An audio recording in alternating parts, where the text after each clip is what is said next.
De volta com o nosso encontro marcado, nós estamos falando hoje com o diretor-geral da TV Câmara, Jorge Medeiros. Jorge, eu havia lhe perguntado como é que está sendo esse retorno da TV Câmara operando com uma nova frequência.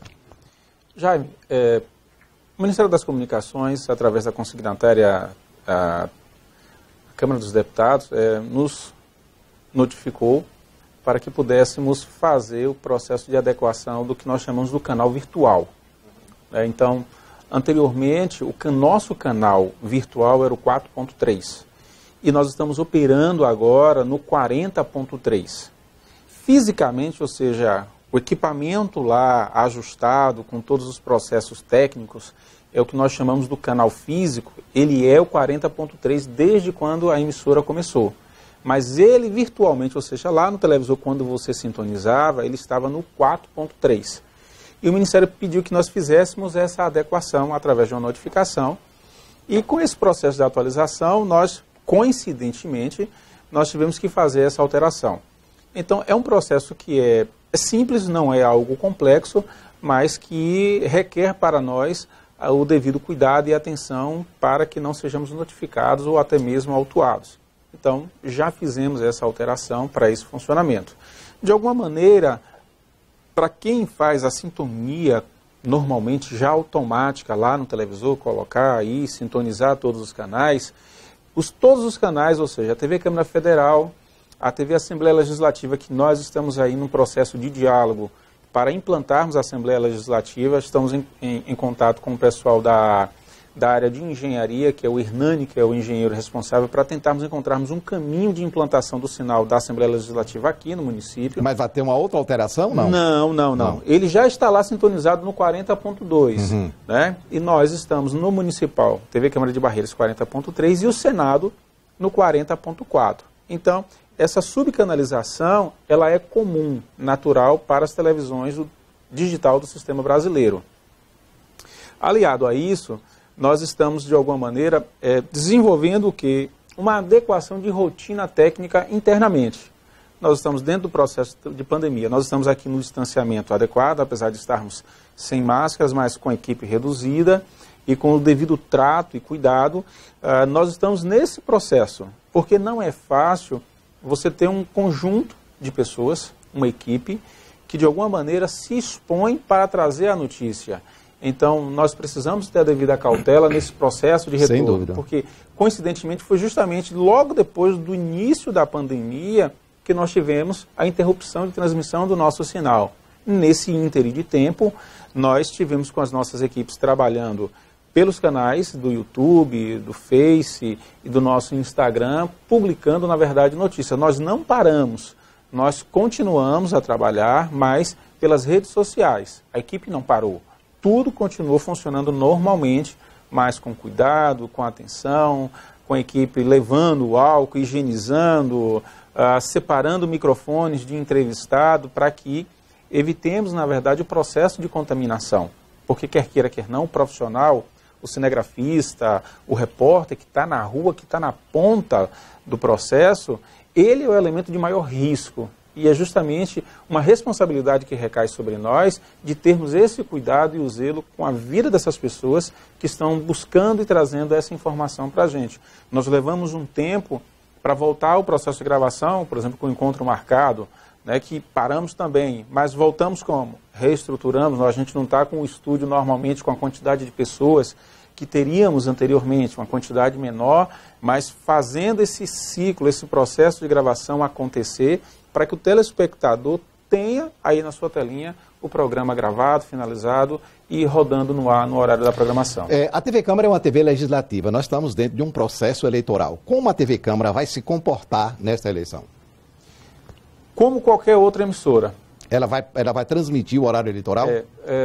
Nós precisamos retransmitir esse horário. É obrigação nossa. Por lei. Exato.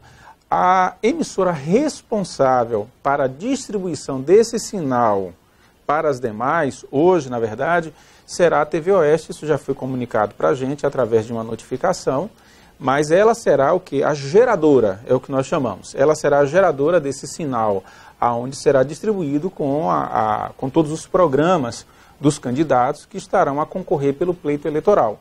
nossa responsabilidade ela é coigual a qualquer outro veículo de comunicação. Nós precisamos ter um processo de gravação de censura para que em uma interpelação do Tribunal Eleitoral nós possamos entregar a ele isso ou alguma falha que possa acontecer dentro desse processo e a Justiça entender que possa ter ocorrido alguma falha de nossa parte, nós precisamos entregar esse sinal que é gravado num equipamento de censura que nós chamamos, né? É um gravador, na verdade, de áudio e vídeo e que grava o nosso sinal em baixa resolução para que em uma necessidade nós possamos voltar na programação e assistir e ver o que foi que aconteceu.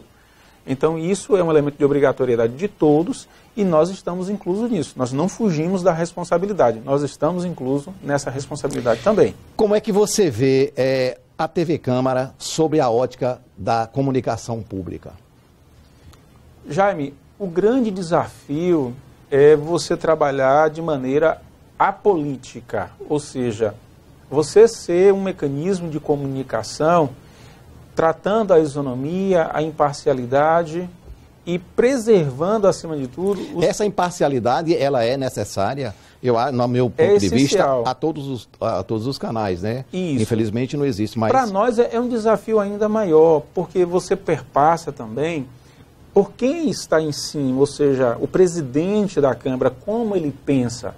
E é bom que se diga, o presidente Eurico, ele deixa isso muito bem claro, de tratar, na verdade, por exemplo, todos os vereadores de igual maneira. Isso ele tem feito. A oportunidade, o tempo de entrevista, ele de falar. É muito democrático nesse sentido. Todos os vereadores, eles têm essa liberdade e o presidente ele é muito enfático nisso, diz o seguinte, olha, todos têm a oportunidade de falar. Não fala se não quiser, mas a TV está aí, o repórter está aí, a câmera está aí, é só gravar no processo tanto das sessões, né, quanto em algumas outras ações da casa, os vereadores têm a liberdade de falar de maneira coigual.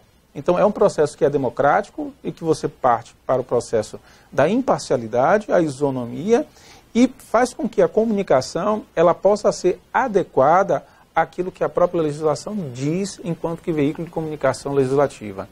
Ou seja, por exemplo, o vereador no exercício do seu mandato, ele tem ali a responsabilidade de tudo aquilo que ele fala no plenário. Ele tem a liberdade de falar qualquer coisa. Apesar de ter uma liberdade, ele tem também as suas limitações. Lógico, mas nesse processo, e a TV sendo canal de comunicação, todos eles têm oportunidades coiguais. Mas cada um responde individualmente por tudo aquilo que vier a falar, dentro da estrutura, por exemplo, de uma sessão ao vivo. Então, por exemplo, nós não podemos, por exemplo, fazer uma interrupção em um momento em que um vereador, por exemplo, de oposição, estiver apontando alguma falha que ele julgue do executivo, do município. A gente não pode fazer uma interrupção. A sessão ela precisa ser na íntegra, preservando o direito dele. Se de repente ocorrer uma requisição de direito de resposta, quer seja no plenário ou através de algum elemento de matéria, isso será dado, porque também é algo passivo que possa acontecer. Os vereadores que estão imbuídos dos mandatos, eles podem dar entrevista para falar das suas plataformas?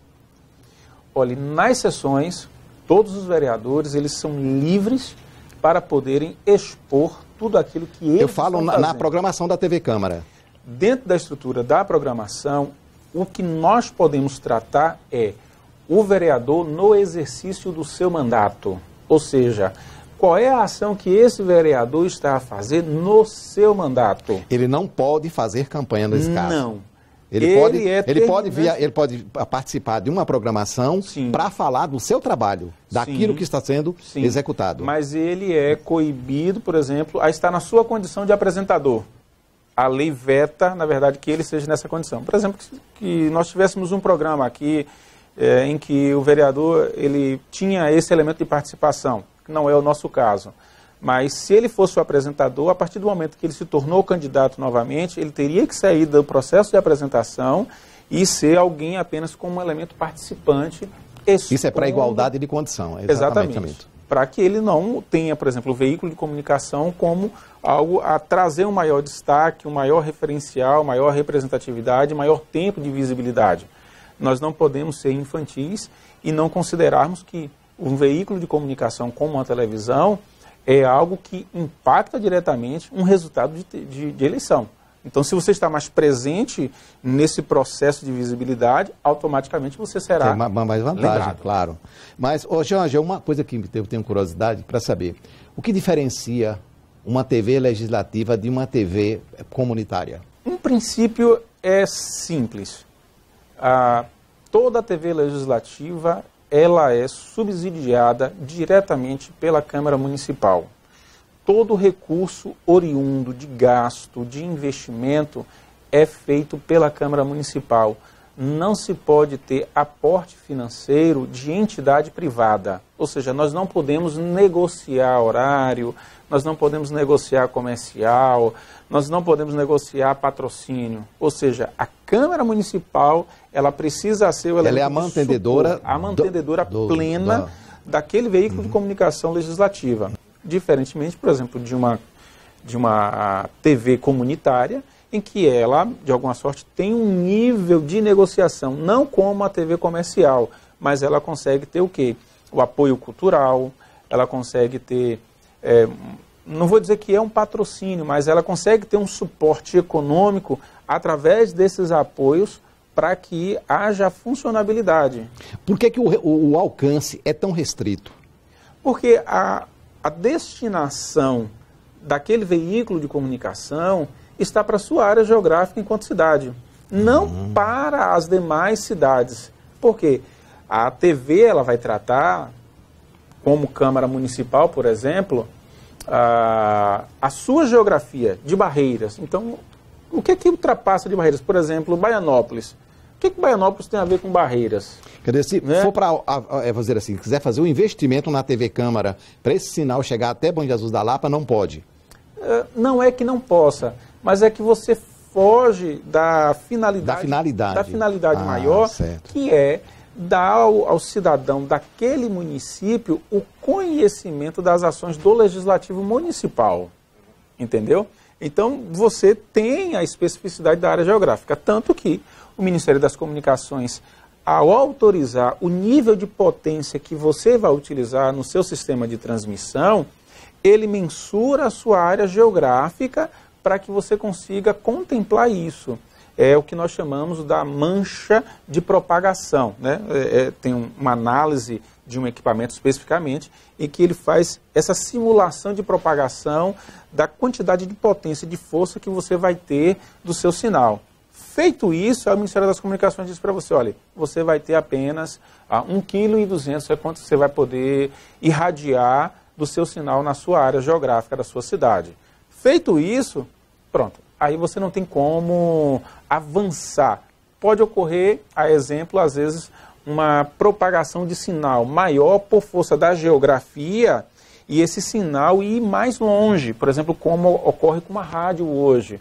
Eu fui até perto de Luiz Eduardo Magalhães e a nossa rádio estava na entrada de Luiz Eduardo Magalhães pegando mais 100 quilômetros. Mais de 100 quilômetros. Mas o que é isso? É a força da propagação do sinal de FM, aproveitando o elemento de geografia e indo mais longe. Mas tecnicamente ele está projetado... Tecnicamente ela tem a mancha... para a nossa área específica de barreiras. Então você vai para alguns vilarejos aqui na nossa região e você vai pegar ela tranquilamente, porque a geografia está sendo favorável a esse sinal. Estamos apresentando o nosso encontro marcado, falando hoje com o diretor-geral da TV Câmara, Jorge Medeiros. Nós vamos ao intervalo, voltamos daqui a pouquinho.